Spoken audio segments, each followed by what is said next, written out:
किसान एवं बागवान भाई बहनों, खेतीबाड़ी के कार्यक्रम कृषि दर्शन के इस अंक में आप सभी का अभिनंदन है। देवभूमि हिमाचल में हमारे किसान एवं बागवान वर्षों से मेहनत परिश्रम करते आ रहे हैं। महिलाओं की बात करें तो पुरुष के साथ महिला ने वर्षों से कांधा मिलाकर काम किया है। हिमाचल प्रदेश में महिला स्वयं सहायता समूहों का निर्माण किया जा रहा है। आज के कार्यक्रम में हम बातचीत करेंगे। ज़िला कांगड़ा के सिहोलपुर गांव की महिलाओं ने स्वयं सहायता समूह का निर्माण कर रखा है, जिसका नाम उन्होंने लक्ष्मी स्वयं सहायता समूह रखा है।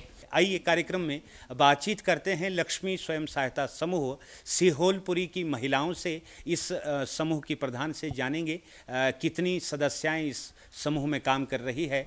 सुमन लता जी, कार्यक्रम में आपका स्वागत है। हमारे दर्शक आपसे जानना चाहते हैं, जब आपका स्वयं सहायता समूह नहीं था तब आप क्या काम करते थे, और ये जो लक्ष्मी स्वयं सहायता समूह आपने बनाया, इस समूह को बनाने की बात आपके मन में आई कैसे? पहले हम खेतीबाड़ी करते थे, अपने बागवानी लगाई थी, अचार चटनी वगैरह मुरब्बे वगैरह बनाते थे, और गेहूँ भी अपने घर से गेहूँ वगैरह उगाते थे। और कुछ साल पहले नीतू शर्मा जी से जुड़े, कृषि विज्ञान के अंदर कांगड़ा से नीतू शर्मा जी से जुड़े, तो उन्होंने एक स्वयं सहायता समूह बनवाया हमारे, और हमें बताया कि कुछ उत्पाद हमें बनाने सिखाए। उन्होंने ट्रेनिंग ली और उन्होंने सिखाया। फिर हमने सेमियाँ, सीरा, बड़ियाँ वगैरह बनाना शुरू कर दिए। तो इससे हमें ये हुआ कि हम किसी से पैसे ना लें, ना मांगे, और अपने खुद पैसा कमाने शुरू कर दिए। एक और इसी समूह की सदस्य विजया लक्ष्मी जी हमारे साथ हैं। विजया लक्ष्मी जी, हमारे दर्शक आपसे जानना चाहते हैं, समूह में आप क्या क्या काम करती हैं, कौन कौन सी चीज़ें बनाती हैं, और आपके इस क्षेत्र में बहुत सारे फल पाए जाते हैं, उन फलों का सदुपयोग आप सब लोग कैसे कर रहे हैं? देखिए, हमारे क्षेत्र में काफ़ी सारी जैसे आम, आंवला, हरड़ और ढ्यू, ये सब चीज़ें पाई जाती हैं, जिसका उपयोग हम लोग जैसे अचार बना के, जैसे आम का अचार बना लिया, और फिर उसको कच्चे आम जैसे अगर टूट के नीचे गिर जाते हैं तो उनको छील के, उनके छोटे छोटे टुकड़े करके, उनका जैसे उनको सुखा के अमचूर और हरड़ का अचार, लहसुन को जैसे अचार के रूप में प्रयोग करके हम लोग उसको यूज़ में लाते हैं। विजय लक्ष्मी जी, अक्सर ऐसा देखा जाता है कि जब फलों का सीजन रहता है तो उन फलों के दाम मार्केट में अच्छे नहीं मिल पाते जी। अगर उन्हीं फलों के आप लोग ऐसे अचार, चटनी, मुरब्बा बना देते हैं तो उनके दाम कभी भी अच्छे पाए जा सकते हैं। आपका क्या मानना है, और महिलाएं जो इस कार्यक्रम को देख रही हैं उनको आपका क्या संदेश रहेगा? क्या समूहों में रहकर महिलाओं को काम करना चाहिए? आपका क्या मानना है? जी, मेरा यही मानना है कि सब महिलाओं को इकट्ठे होकर समूह में रह के काम करना चाहिए, और कोई भी छोटी से छोटी अगर चीज़ आपको दिखती है तो उसको सदुपयोग उसका करना चाहिए। जैसे कि आपके घर में कुछ भी जैसे कोई चीज़ है जिसको आप मार्केट में आपको उसका सही दाम नहीं मिल पाता है, तो मेरा यही विचार है कि आप सब इकट्ठे रह के उस चीज़ का कुछ ऐसी चीज़ बनाएं जिसकी वजह से वो मार्केट में, बाज़ार में अच्छे दाम में बिके और उसका सदुपयोग किया जा सके। ज़िला कांगड़ा की ये महिलाएं जानती हैं, समझती है कि आज यदि महिलाओं को स्वावलंबन की ओर बढ़ना है तो कुछ करना होगा, संघर्ष की ओर बढ़ना होगा। इस समूह की बहुत बड़ी सदस्य और उम्र में बहुत छोटी स्वाति इस समय हमारे साथ मौजूद है। स्वाति इस समूह की बहुत सहायता करती है। जब भी स्कूल से समय मिलता है, इन महिलाओं के बीच बैठना, इनका सहारा करना स्वाति की पसंद है। स्वाति, कार्यक्रम में आपका स्वागत है। दर्शक आपसे जानना चाहते हैं कैसे आप इन सब चीज़ों को पैक करते हैं, और अपनी माताजी के साथ, समूह की सदस्याओं के साथ आप क्या क्या काम करती हैं? सर देखिए, ये जो प्रोडक्ट बना रहे हैं, इनके सारे प्रोडक्ट में हम इनकी हेल्प करते हैं। मतलब कई बार टाइम नहीं होता तो हम रात को भी इनके साथ काम करवाते हैं। तो कई बार एग्जीबिशन वगैरह लगते हैं तो इनके पास टाइम नहीं होता, लेडीज़ कम होती हैं, कई बार लेडीज़ के पास टाइम नहीं होता, उसके लिए हम इनकी हेल्प करते हैं। और सबसे बड़ी बात ये कि हम जो ये जो पैसा कमा रहे हैं, ये हमारी पढ़ाई के काम आ रहा है। सबसे बड़ी बात ये आती है इसमें। और ये जो लेडीज़ ये काम कर रही हैं, तो इनके जो बच्चे हैं उनमें जो अच्छे स्कूल में पढ़ सकें, तो हेल्प करता है स्टडी में। सबसे बड़ी बात ये है। आइए बातचीत करते हैं कृषि विज्ञान केंद्र कांगड़ा की गृह विज्ञान विभाग की वैज्ञानिक डॉक्टर नीतू शर्मा से। इनसे जानेंगे कि महिलाओं को संगठित करने में कृषि विज्ञान केंद्र अपनी भूमिका कैसे निभा रहा है। किसानों को हम तकनीकी जानकारी देने के साथ साथ उन्हें प्रशिक्षण शिविर द्वारा विभिन्न प्रकार की जानकारियाँ प्रदान करते हैं। जो इस तरह के हम प्रशिक्षण अपने किसानों को देते हैं, उसमें हमारा मुख्य उद्देश्य यही रहता है कि उन्हें ऐसा प्रशिक्षण दिया जाए, ऐसा स्किल डेवलप करा जाए उनमें, आगे किसी रोज़गार को अपनाएं या कोई अपना उद्यम स्थापित करें। अब यदि हम महिलाओं की बात करते हैं तो उनके आर्थिकी सशक्तिकरण के लिए सरकार द्वारा बहुत सारी स्कीमें चलाई गई हैं और जिनमें स्वयं सहायता समूह एक है। तो हमारे प्रदेश में, हमारे ज़िले में बहुत सारे स्वयं सहायता समूह बने हैं, लेकिन जब हम उनसे बातचीत करते हैं या सर्वे किए गए तो हमने ज़्यादातर ये पाया कि बहुत सारे ग्रुप्स जो हैं वो सिर्फ आंतरिक ऋण तक ही सीमित हैं। वो लोग सिर्फ पैसे का आदान प्रदान कर रहे हैं, लेकिन जो मुख्य उद्देश्य है स्वयं सहायता समूह का कि वह लोग कोई रोज़गार स्थापित करें, कोई उद्यम शुरू करें, तो वो इस एक्टिविटी तक नहीं पहुंच पाए हैं। इसके कारण बहुत हैं, कई बार उन्हें मार्गदर्शन सही नहीं मिलता है, कई बार उन्हें ये जानकारी ही नहीं है कि वो ग्रुप बना करके क्या क्या कर सकती हैं या ग्रुप बनाने के क्या क्या लाभ हैं। तो इसी बात को आधार मानकर हमने ज़िले के विभिन्न स्वयं सहायता समूहों के लिए प्रशिक्षण शिविरों का आयोजन किया। प्रशिक्षण शिविरों के बहुत सारे विषय रहे, जैसे कि उन्हें बांधनी आदि की ट्रेनिंग दी गई या मोमबत्ती बनाना, कार्ड्स बनाना, और इसी तरह से मिलते जुलते ऐसे कार्य सिखाए गए जिससे कि वह अपना रोज़गार शुरू करें या आय अर्जित कर सकें। हमारे जब इस तरीके के प्रशिक्षण हो रहे थे तो ये जो ग्रुप है लक्ष्मी स्वयं सहायता समूह, इसकी महिलाओं ने हमें संपर्क किया और जब हमने इनको ट्रेनिंग दी तो इन्हें लगा कि ऐसा कुछ कार्य ये लोग भी शुरू कर सकते हैं। लेकिन जो इन्होंने कार्य शुरू किया वह संबंधित था फल सब्जियों के परिरक्षण से, क्योंकि हमारा ज़िला ऐसा है जहाँ पर फल और सब्जियाँ बहुतायत में पाई जाती हैं और हर किसान के घर में कोई ना कोई वो लोग खेती बाड़ी कर रहे हैं, तो उनके पास कोई ना कोई कृषि का उत्पाद रहता ही है। तो उन्हें यही सलाह दी गई कि इस उत्पाद को प्रयोग में ला कर के वह कैसे आय अर्जित कर सकती हैं। यदि हम फल और सब्जियों की बात करते हैं तो इनसे बहुत सारे मूल्यवर्धित उत्पाद बनाए जा सकते हैं, जैसे कि हम अचार बना सकते हैं, चटनियाँ हैं, जैम्स हैं, स्क्वैशेस, मुरब्बे, प्रिजर्व्स, कैंडीज़, बहुत विभिन्न प्रकार के जो परिरक्षित उत्पाद हैं महिलाएं फल और सब्जियों से तैयार कर सकती हैं।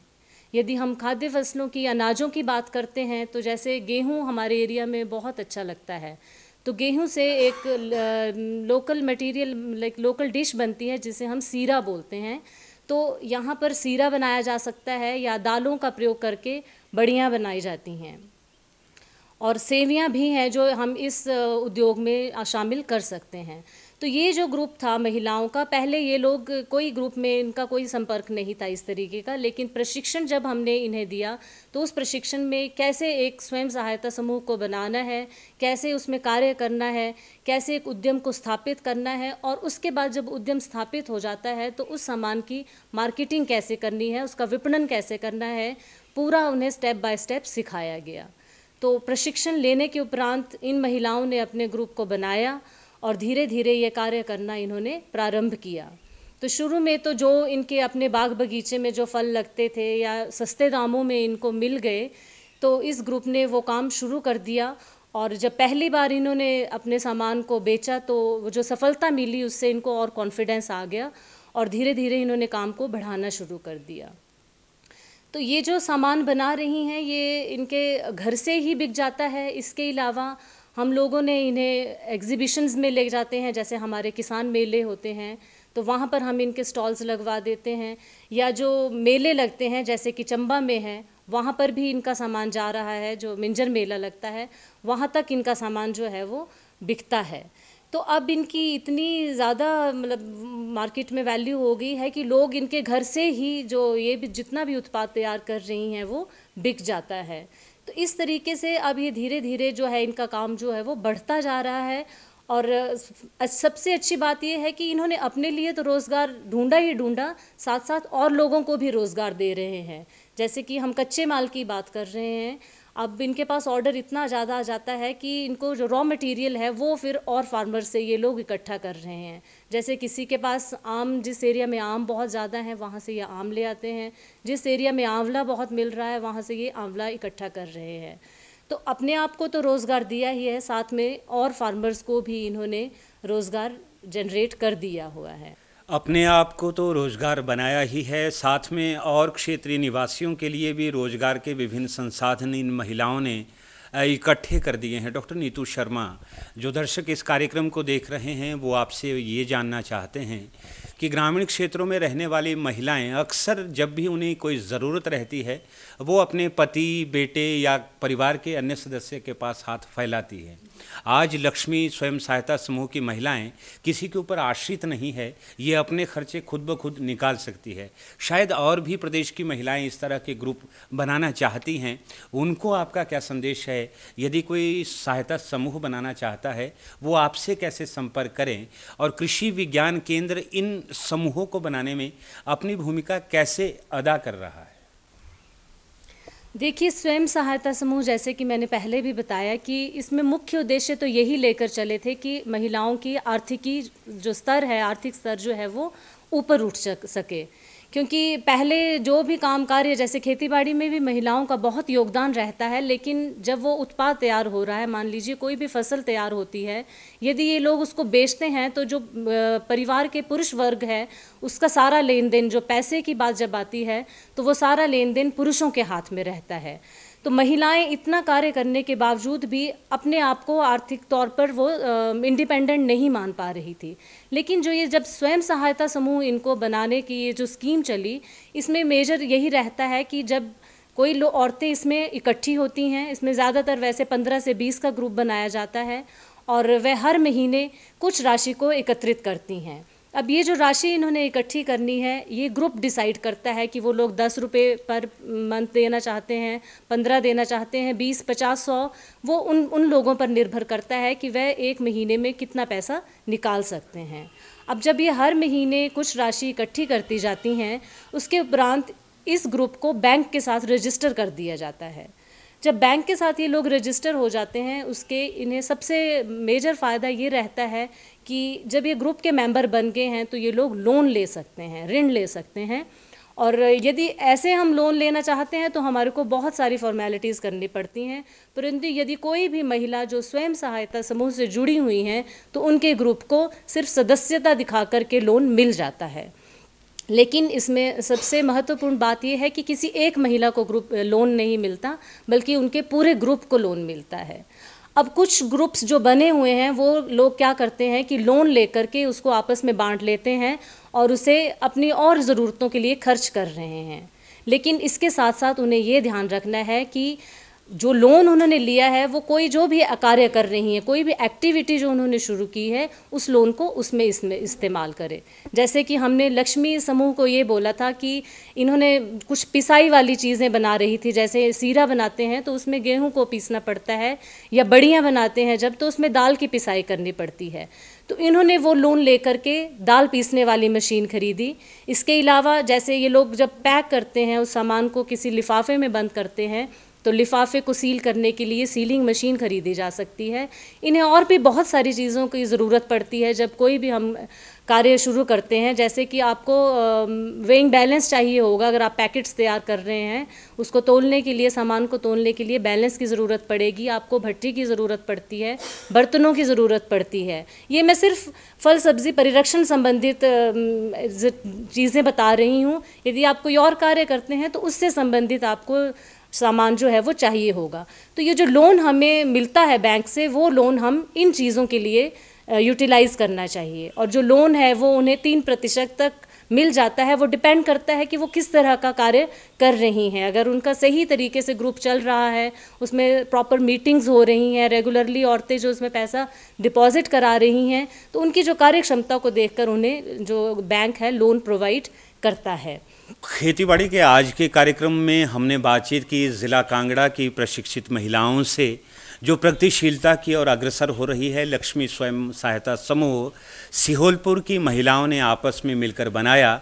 आज ये व्यर्थ जाने वाले फलों का सदुपयोग कर रही है और कुछ ऐसे फलों को भी ये अचार चटनी मुरब्बे में बदल रही है जिनको ना तो हम जानते थे और जिनके औषधीय गुण बहुत अच्छे हैं। ढ्यूं इत्यादि ये ऐसे फल है जो बिल्कुल औषधीय गुणों से भरपूर है। आज की इस यात्रा में इन महिलाओं से बातचीत करके दर्शकों आपने भी समझा होगा, आपने भी जाना होगा कि वो महिलाएं जिन्हें जो आज तक घर के अंदर ही रही, जो घर के बाहर ना निकल पाई, आज सरकार की विभिन्न योजनाओं परियोजनाओं के माध्यम से अपने पाँवों के ऊपर खड़ी हो रही है और देश की सुरक्षा में, देश की तरक्की में अपना सहयोग प्रदान कर रही है। बहरहाल आज के कार्यक्रम का वक्त हो चला है, अब आज्ञा दे, नमस्कार।